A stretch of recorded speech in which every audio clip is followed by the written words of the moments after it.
I'm previewing all the games in the NBA today. First, we got Warriors Blazers. Now, for obvious reasons, as shown above, the Blazers are in shambles right now. They don't have a head coach. They had to put Tiago Splitter up there. I mean, their coach got arrested. I think the Warriors are winning this one very easily. I'm most excited about the garbage time that's going to happen because we get to see extended minutes from Hunt and Yang. The Warriors bigs are pretty average, so he can actually do stuff to them. Just watch that. Like, don't bet on this game. Like, don't watch until garbage time. I mean, come on. Now, this game you have to watch. Wolves Lakers. It's going to be a movie again, but people aren't talking about this. Gobert is going to have a great game. I mean, Jackson Hayes can't do anything against him. DeAndre Ayton can't do anything against him. Even if Hayes is hurt, Vando can't do anything against him. And on offense for the Wolves, Anthony Edwards has to be guarded by Vincent and Smart. That's kind of a problem, but Anthony Edwards is too big or too good for it to be that big a problem. And Randall being guarded by Vanderbilt's a problem, but Vando comes off the bench. So I think they're fine. And Luka, I mean, there's nobody who's going to be able to stop him at all in this league other than Wembenyama and maybe Tamani Kamara. So he's going to go off too. This should be a great game. If you're betting, just don't bet on a money line. It's going to go, like, it could go either way. Just don't do it. But bet on unders for DeAndre Ayton and bet on unders for Jackson Hayes. Now, this next game you have to watch. I mean, Skinny Zion versus Victor Wembanyama. This is going to be crazy. And also, the Pelicans have no bigs that can guard anybody at all and no stretch bigs. So for Wembanyama, that means on offense, it's just free. Nobody can do anything to him or even try to. And when Wemby's on defense, he can sit in the paint all game. And you know what that means. How does Zion score? He drives the ball. So Wembanyama and Skinny Zion are going to be going at it the whole game. Zion's going to be trying to dunk on him. It's going to be great. And as for the other guys, Sohan's out the game, so Zion won't have any trouble getting into the paint. And the Spurs guards, one of them's going to go off because Herb Jones can only guard one out of Vassell and Castle, so the other's going to play well. And then for the Pelicans guards, I don't love it for them. They have to go into Castle and Vassell. They have Poole and they have Trey Murphy. So, like, I don't love that. I think the Spurs very, very easily win this game. I would bet, like, the spread for the Spurs to win by a bunch. I mean, it's just free. And I would not bet on blocks, even though Wemby will probably get a lot, because you're just gambling on the referees, whether they call him fouls. Just don't do it. But Wembanyama overs on everything. Jordan Poole under. Trey Murphy under. That's just free money. It's just free money. I know a lot of people are going to watch this game, but you don't need to. Every Celtics game this year is literally just do the referees let Jaylen Brown push off or not.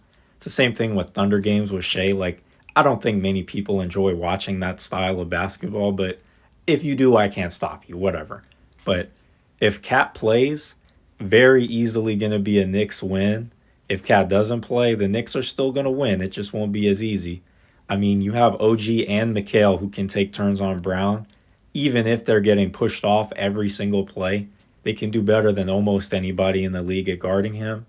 Especially, I mean, you saw it in the playoffs. Mikal shut him down. I mean, you've never seen anything like that.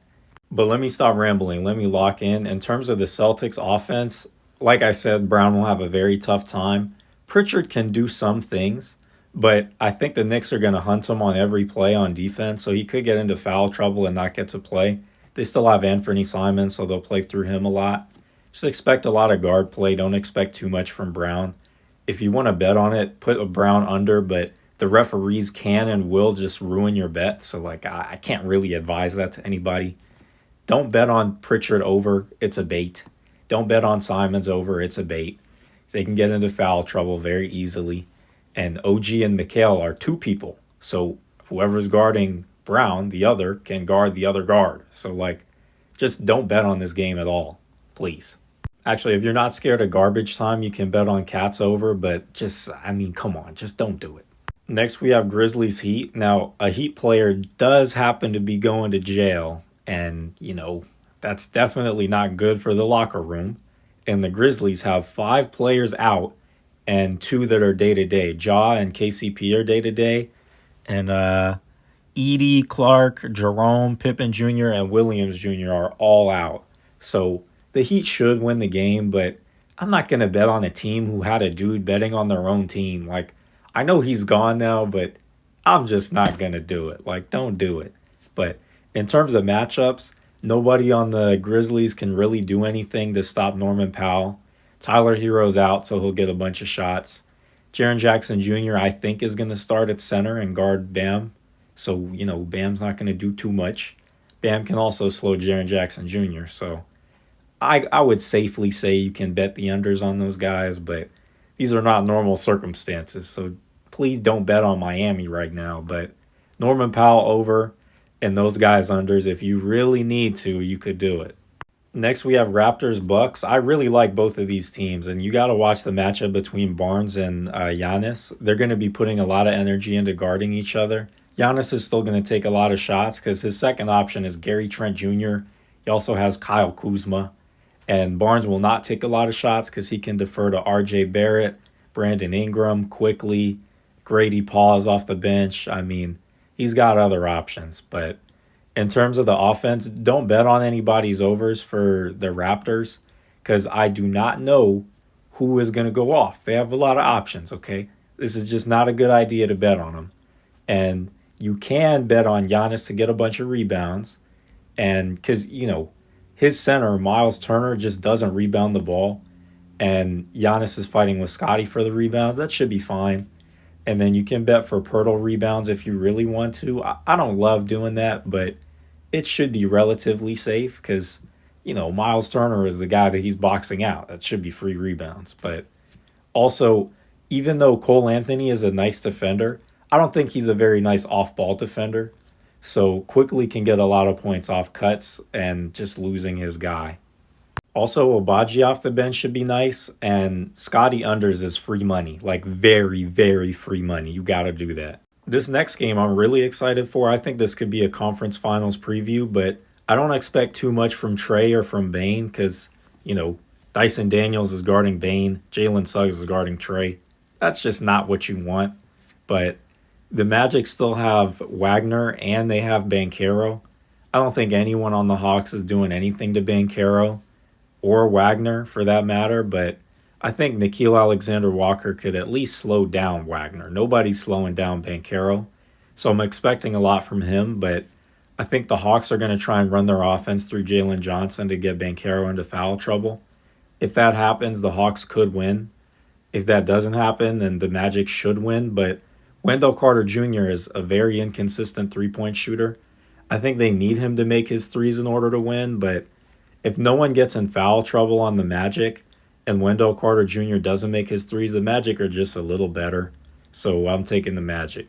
In terms of betting, if you want to bet on Trae Young unders and Bane unders, I like those. I like Porzingis overs a little bit, but I don't know. I also like Jalen Johnson.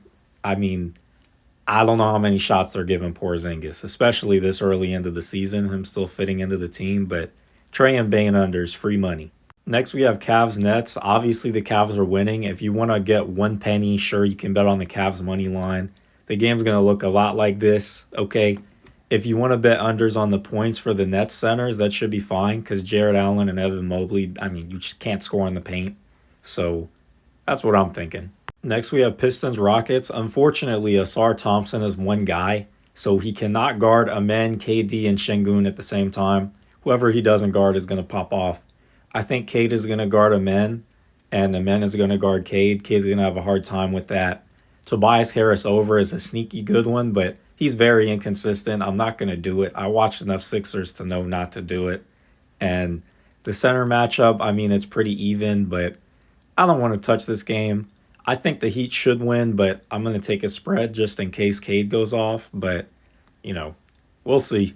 Next, we have Mavs Wizards. Now, Flag didn't do anything, even though he got to duck Sohan because Sohan was hurt. Bilal Coulibaly is hurt. He gets to duck him. But, please don't bet on Cooper Flag's stats. That's just stupid. The Mavs should still win, though. I think AD is going to go ballistic. So, just don't bet on Flag. And last but least, we have Jazz Kings. Lauri Markkanen will have billions of points. Malik Monk will probably have a lot of points unless it's Schroeder.